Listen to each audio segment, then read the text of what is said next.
Welcome to your Optavia LifeBook audio channel. My name is Christy Baker, and I'm so excited to have you join me today for the reading of Your LifeBook by Dr. Wayne Scott Anderson. Today we're going to be jumping into Element 15, Part 7. And this chapter is very long, so what I've tried to do is just to break it down by bite-sized pieces so you can quickly get in, get out, learn something new, and then continue on in your journey.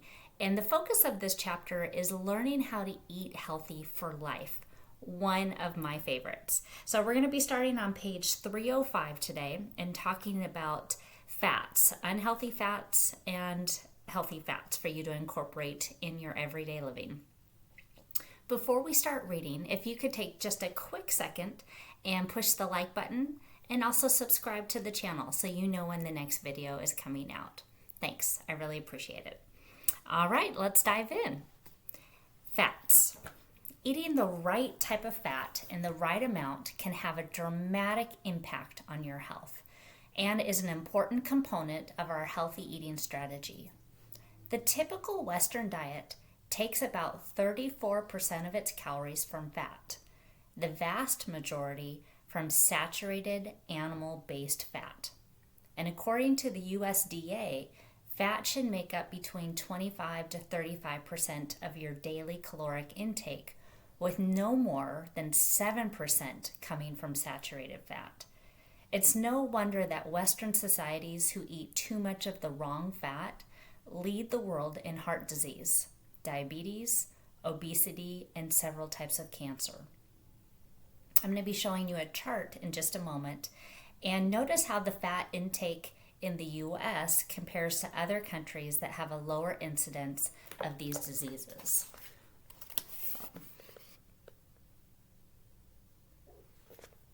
And that chart is found on page 305 if you'd like to go back to your life book and check that out. Unhealthy fats. Why does fat so easily lead to weight gain and disease? A gram of fat contains 9 calories, which is more than double the calories in a gram of protein or carbohydrate. Combined with too many high glycemic processed carbohydrates, our bodies store fat calories at an accelerated rate. Calorie for calorie, fat is much less effective than protein or complex carbohydrates at satisfying your appetite and giving you a sense of fullness. The type of fat you consume has far-reaching effects on your health. Let's take a moment and list all of the unhealthy fats that you should avoid. I'll give you just a second to do that. Think about those and even take a moment and text them to yourself if you're out on the go. If you have a piece of paper that you want to write those down, jot down those ideas too. You can make a further detailed dive into this topic if you go to your Habits of Health reference book and look at point 2.5, which is Choosing Wisely, Dr. A's color-coded shopping system. There's a lot more resources in that section for you. Dr. A says, my plan makes it easy to stay within the USDA guidelines for fat intake by building in strategies for bringing in healthy fat consumption. You'll end up getting about 20 to 25% of your daily calories from fat, mostly through mono and polyunsaturated fats like those found in olive, canola, and flaxseed oils. You'll also consume small amounts of fat through fish, skinless white poultry, and healthy lean and wild meats. It's worth noting, however, that all fats and oils, while rich in health benefits, are a calorie-dense food, with 120 calories in just 1 tablespoon. That's definitely one to take notice of.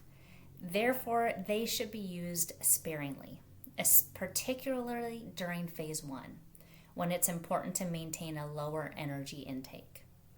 Top sources for healthy fat are fatty cold water fish, especially salmon, soybeans, olive oil, nuts, especially almonds, avocados, and guacamole, and flaxseed products.